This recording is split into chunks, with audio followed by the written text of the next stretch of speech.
for this talk today, I remembered a conversation that I had with a preschool teacher a while back. She described how much she liked working with little ones because they were so open, so unfiltered, and so innocent. And she described a story that happened in her class just that very day. She teaches 4-year-olds, and it was nap time. The cots were out, the lights were low, the children were settled with their blankets and their little stuffed animals, ready for some nap time. And she noticed one little boy had settled on a cot next to a little girl that he clearly had a crush on. And when the room got quiet, she looked over and she saw him poking the little girl and saying, "Psst, talk to me, talk to me." She walked quietly over to him and she said, "It's nap time. Please don't do this. She's trying to sleep." And he said, "Okay." And she walked away and he did it again. She turned around and he was poking the little girl saying, "Psst, psst, talk to me, talk to me." And she walked over to him again, this time with a slightly firmer voice, and said, "You have to stop doing that. She really needs to sleep. And if you do it again, I will have to move you." And he looked up at her with his big little 4-year-old eyes and he said, "Well, you better move me now, because I'm going to do it again." And as I walked away from our conversation, it occurred to me that that was just a mini observation of 4-year-old self-awareness. That little boy knew what he felt, he knew what he wanted to do, and he knew he couldn't do what he was supposed to do. So he looked up at his teacher and said, "I don't want to get in trouble. Help me out." You can be self-aware at 4, 14, 24, 34. Self-awareness is our ability to know ourselves well. Psychologist Daniel Coleman has done extensive research into emotional intelligence and its impact on brain function. Self-awareness, he says, is crucial to success in life.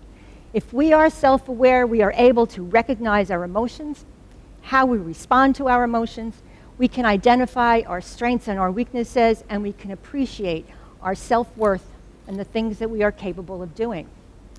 If we are self-aware, we can have what we now call a growth mindset.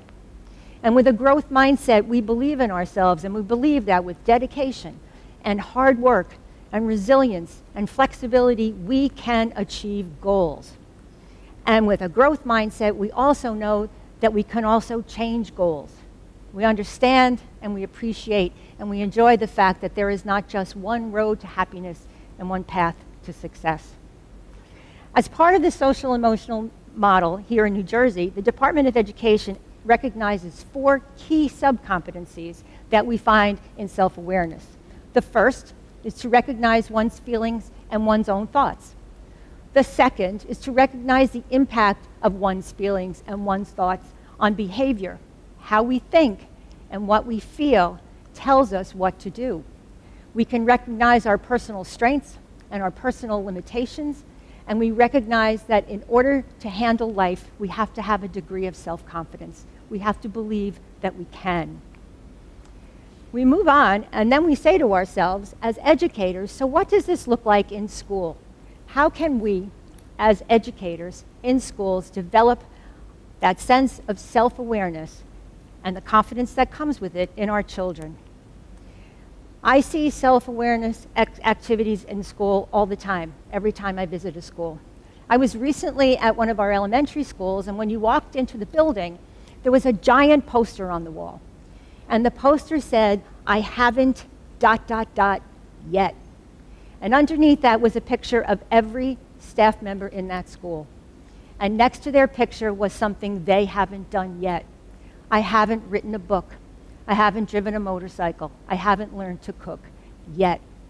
And the purpose of that bulletin board is to let children know that even adults haven't learned it yet. It sends a possibility message that kids really need to know and believe.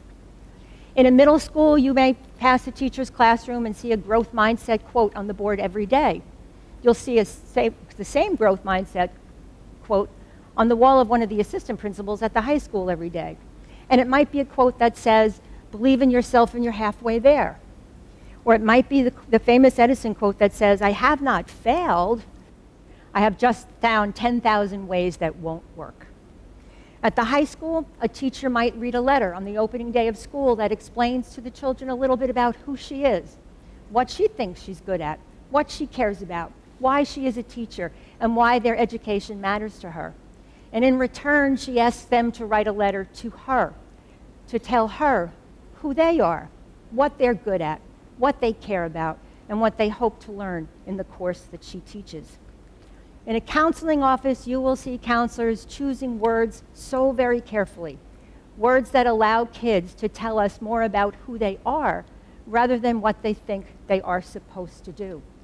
So you might hear a counselor say, "What courses do you really enjoy, and how will that help you pick courses for next year?" Instead of saying, "What do you think you need to take to be successful?" You might hear a counselor start a junior conference by saying, "What are you thinking about after high school?" instead of saying, "What colleges are you applying to?" I was a counselor at the high school for many, many years. And in part of my counseling job, I spent most of my time with kids who were really, really struggling. Oftentimes, when they arrived in my office, they were in a real state of distress. They were not comfortable. They were not okay. And after taking a minute to let them settle down, I would ask them this. I would say, "I really want to get to know you a little bit better before we start to solve your problem.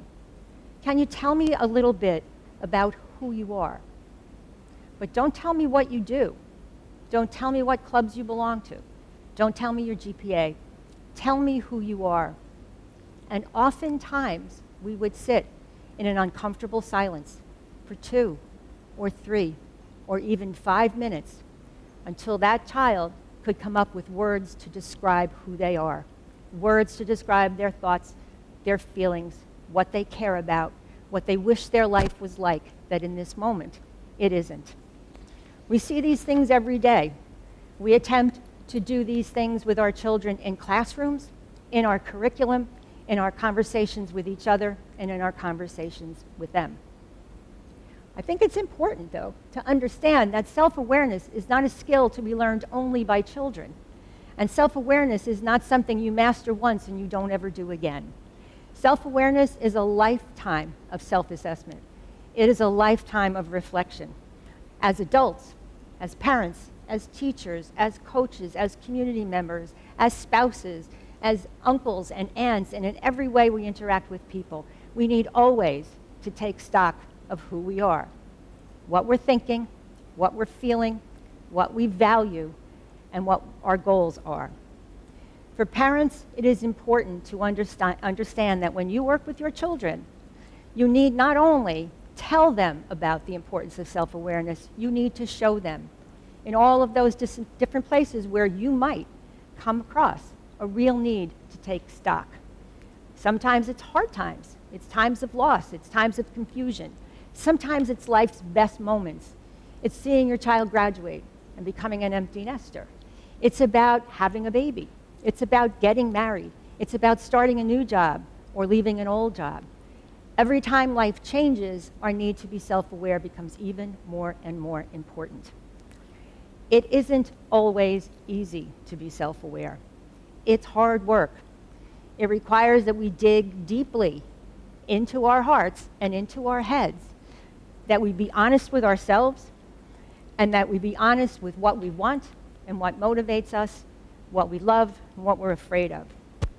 Self-awareness gives us the ability to live consciously without reacting to other people, but acting on our own behalf. It allows us to be genuinely happy rather than pretending to be happy.